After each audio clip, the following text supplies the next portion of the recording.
Hello everyone! Today, while thinking about what to do, I wanted to create a YouTube video. However, I didn't want to simply copy others just because they have high view counts or are easier, so I decided to discuss hypnosis as a topic related to social issues. Most people go through life without realizing it, and it is difficult to distinguish between perpetrators and victims. Regarding hypnosis, which varies slightly depending on the situation, and the concepts of being hypnotized or receiving suggestions, I think the time has come to recognize that this is a social problem, rather than asking whether we believe in it or not. Why did I think that? My YouTube algorithm settings are quite well configured, so I find out what information is available every day, much faster than the average person. Of course, it isn't always the case, but I believe that accessing information through algorithms is quite useful and valuable. While doing so, I happen to watch YouTube channels that tell urban legends and those filled with unrealistically scary ghost stories. Dolby's channel is very famous, isn't it? However, after examining the content, I felt that there were quite a few stories and narratives where the characters likely had been hypnotized. Rather than singling out specific stories, I felt that most of them fit this description. I have met all kinds of people and am well aware of the harsh reality that is far worse than the stories in Dolby. However, there are quite a few types of hypnosis, and even in psychology, it is one of the most difficult problems to deal with professionally. Gaslighting, sociopaths, and narcissists, psychological terms widely known by now. The fact is that these individuals, whether they are conscious of it or not, are directly or indirectly entangled in hypnosis. Furthermore, drug issues are also related to hypnosis. In the case of drugs, it is difficult to overcome them alone, which is why it is a crime. While there are sociopaths and narcissists who possess such personalities or suffer severe trauma related to them, there are also cases where individuals are under hypnosis and suggestion without realizing or even noticing. As I encountered many stories on YouTube, I wondered if our society is truly okay as it is. This is because someone needs to make them realize this and break the hypnosis. I would like to say this: breaking hypnosis is more important than inducing it. While psychiatrists usually provide assistance, they are likely aware that physically, this requires a very high level of knowledge, skill, and communication ability. Even when solving this problem, there is a specific aspect that requires particular caution when dealing with subjects under hypnotic suggestion. Even slight negative expressions can affect behavior and the mind due to powerful suggestion. However, look at this. Despite the significant advancements in our modern civilization, how is it that no one talks about this issue as if we were all under suggestion at once? Of course, there are people who handle hypnosis systematically. I believe there is a possibility that the related issues stem from biological or psychological experiments conducted randomly on the public in South Korea for their own technical purposes. While there is a strong perception that these psychological issues are simply driven by money in a capitalist society, it is difficult to identify them because they are so difficult to classify that it is hard to even perceive or recognize them as physical harm. However, by listening to the stories of most other people, one can at least make that distinction. First, you must determine if auditory hallucinations are heard or visualized continuously, if the related problems appear during specific periods, if they are periodic, or if they occur very occasionally. This is because if they are temporary, there is a possibility that they are drug-related issues caused by others. Herein lies a factor that acts as the most significant psychological issue: the psychological workings associated with shamanistic beliefs. Although people must recognize that not just anyone can possess such abilities, they now accept them far too easily and as a matter of course in Korean society. However, in my view, this is closer to hypnosis and suggestion than to the issue of shamanism itself. That is not to say I reject or deny all supernatural phenomena. I believe that everyone possesses such senses to some degree. However, our society needs to observe and closely examine these related phenomena. Furthermore, the reason I am making this argument is that, based on my analysis of numerous celebrity death cases, I believe there was linguistic trauma caused by hypnosis and suggestion.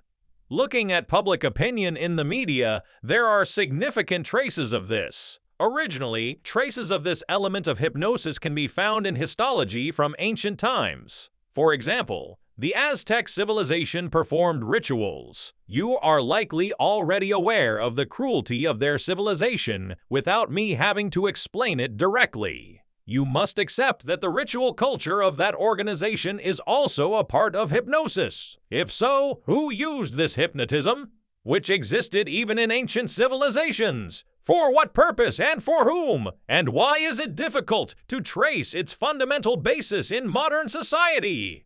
Just as the development of governance and histology has advanced nations and civilizations, hypnotism has clearly evolved for the purpose of controlling humans. For instance, I would say that politics is the language of an advanced civilization used to realize the will of the nation, which cannot be achieved by a single person alone.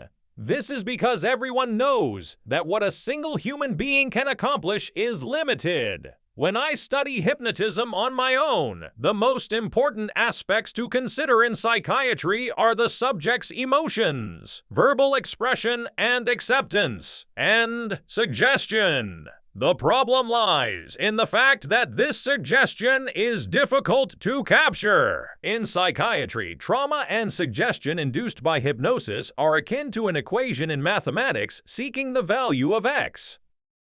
Until now, most people have pictured a magic show where a pendulum swings right before their eyes when they think of hypnosis. However, the hypnosis I wish to discuss today is not merely a form of entertainment. It is a story about sophisticated social hypnosis, deeply rooted in our society where it is difficult even to distinguish between perpetrator and victim. Do you know what gaslighting, sociopathy, and narcissism, terms recently familiar in psychology, have in common? They are all a type of psychological hypnotist who implants suggestions into the minds of others without their realization. Even the YouTube algorithm, which has become an essential tool for modern people, acts like a massive hypnotic mechanism that traps us by making us see only what we want to see and making us vulnerable to specific information. The same applies when analyzing horror ghost stories, such as those found on the Dolby channel that I watch. Behind these unrealistic ghost stories lies the gruesome reality of people whose boundaries between mind and reality have collapsed under the influence of powerful hypnotic suggestions.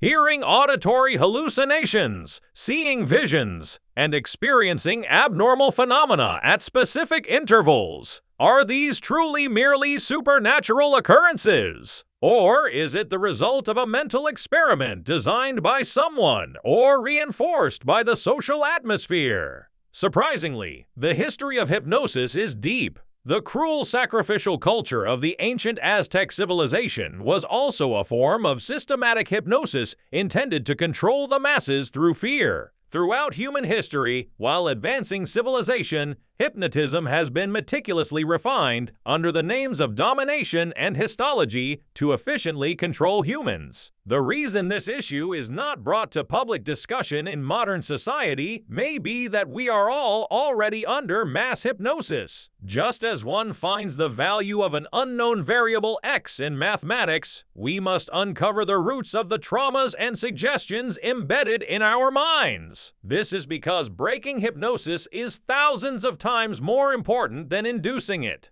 Today, we will unravel the equation of suggestion, the invisible entity that has been blinding your eyes, one by one. We commonly believe that hypnosis is performed exclusively by a specific individual known as a hypnotist. However, the hypnosis I have analyzed in modern society employs far more despicable and physical methods. A prime example of this is the recent surge in drug use. Drugs are not merely a chemical addiction, they are physical hypnotic tools that strip away a person's will and drive the brain into a state of extreme vulnerability to external suggestion, a forced trance. If someone intentionally exposes another person to drugs, it transcends a simple crime and is no different from a biological experiment aimed at completely dominating a human psyche. Short verbal suggestions delivered while judgment is clouded by drugs leave an indelible mark on the brain. This is why I assert that the technique of breaking hypnosis is the most challenging area in psychiatry. It is because a single negative expression, when combined with drugs, possesses a powerful destructive force capable of destroying a person's entire life. Here, we must confront a point that South Korean society far too easily overlooks: the combination of shamanistic beliefs and psychological suggestion. I do not deny supernatural phenomena. However, we must realize that many actions performed under the name of divine power are actually closer to sophisticated hypnotic techniques. Speech that preys on a target's anxiety, repetitive sounds and rhythms, and irresistible suggestions about the future. This may not be the voice of God, but rather a psychological technique designed to seize control of the other person's subconscious. In particular, our society accepts these phenomena as tradition or natural, thereby lowering its guard. We are, in effect, collectively under a spell of suggestion. Ladies and gentlemen are hearing auditory hallucinations, seeing visions, or experiencing periodic mental distress truly shamanic illness? Or are they the manifestation of linguistic trauma injected by an individual or some system? What is even more frightening is the possibility that this hypnosis is carried out systematically. If ancient civilizations used hypnotic rituals known as ceremonies to control the masses, modern society accomplishes this through sophisticated language politics and the flow of public opinion.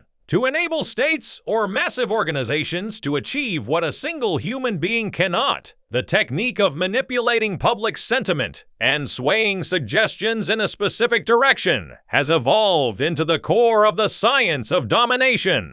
Try analyzing the public backlash and verbal violence hidden behind the tragic deaths of famous celebrities. These are not mere accusations, but traces of collective hypnosis and suggestion that drive a human being to the extreme choice of death. Even at this very moment, just as we search for the value of X in mathematics, we must unravel this massive hypnotic equation surrounding us. Otherwise, we will merely become puppets dancing at the will of others in a dream from which we can never awaken.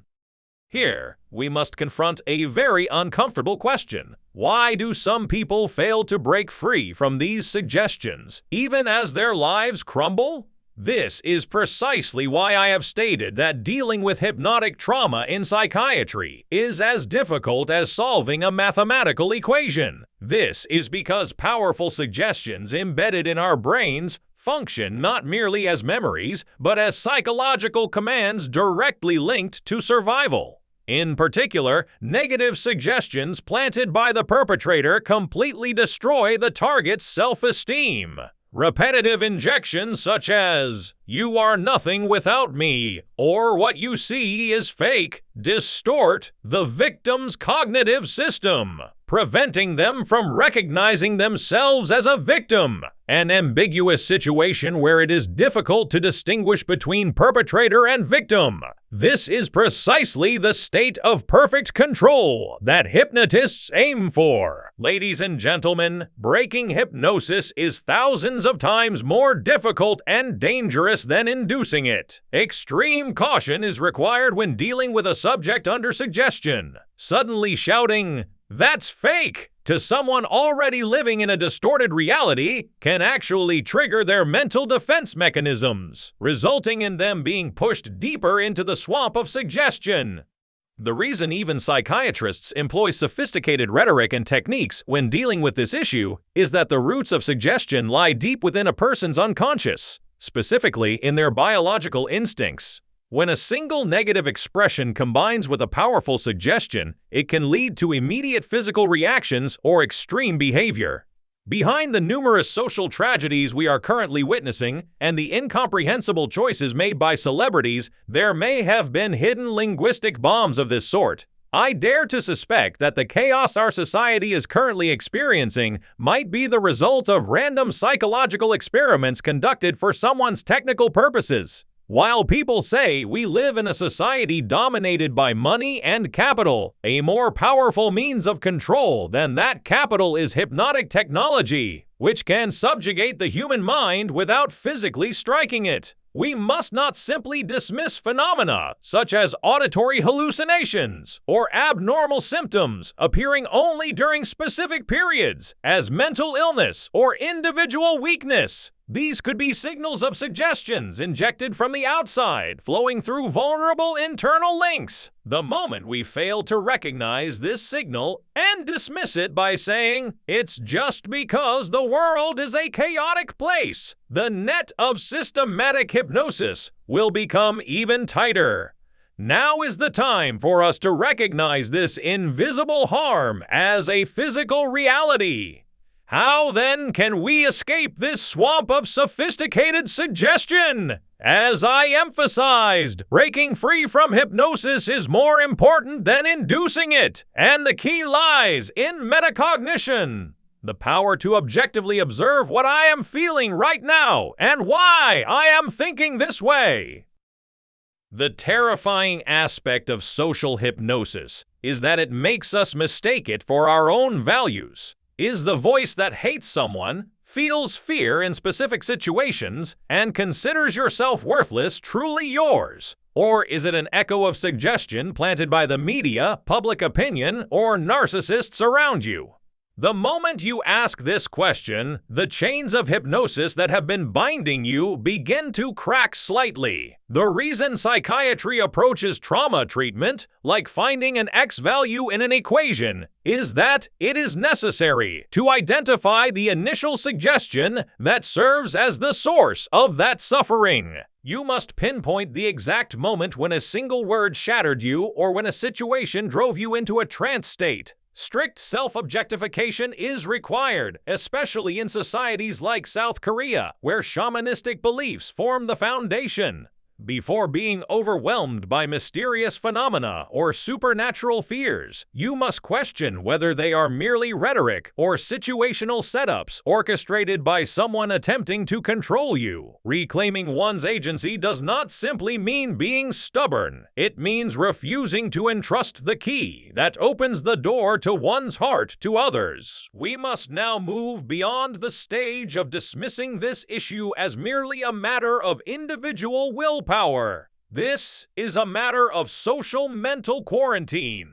Just as drugs physically damage our bodies, systematic hypnosis and gaslighting corrode the spiritual foundation of our society. Why do we remain silent about these invisible mechanisms of control? Despite the advanced state of our civilization, if someone is conducting random experiments on the people of South Korea for their own technological gain, we must refuse to become the rats in that laboratory. We need a solidarity of awareness that breaks free from the collective hypnosis of public opinion and the confirmation bias of algorithms, awakening each other from their hypnosis. That is precisely why I brought this up today. It is because someone must cry out. What you are seeing right now may not be reality, but a design suggestion.